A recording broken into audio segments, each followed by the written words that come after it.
This extraordinary series of attacks began at 6:30 in the morning when Israel was asleep with this massive barrage of rockets flowing out of Gaza. Note that this would be the level at which their most rudimentary rockets would hit, about 6 miles or so.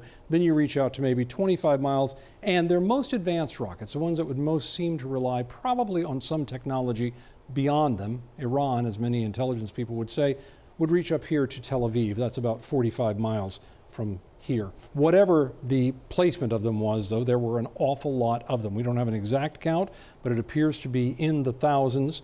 That would matter because that would make it easier to overwhelm Israel's missile defense system, the Iron Dome system, and make sure that some got through, even if many were stopped.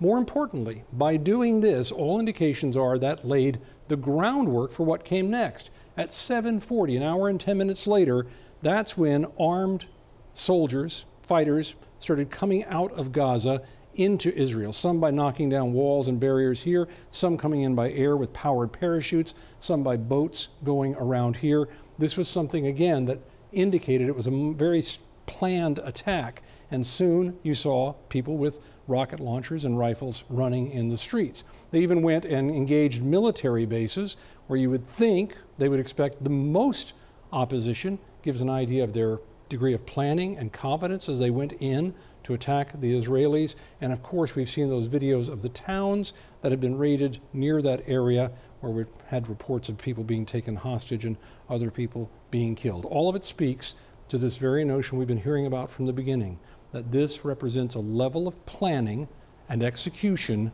that is far deeper than what has typically been seen before.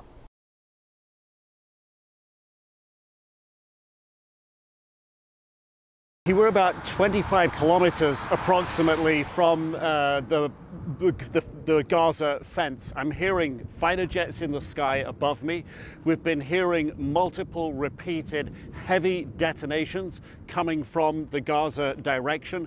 And I can tell you, as we've been driving down here, security is very, very tight. The security personnel on checkpoints are really keyed up, if you will. The safety catches on guns is off, and that tells you they're concerned about the possibility of more Hamas infiltration.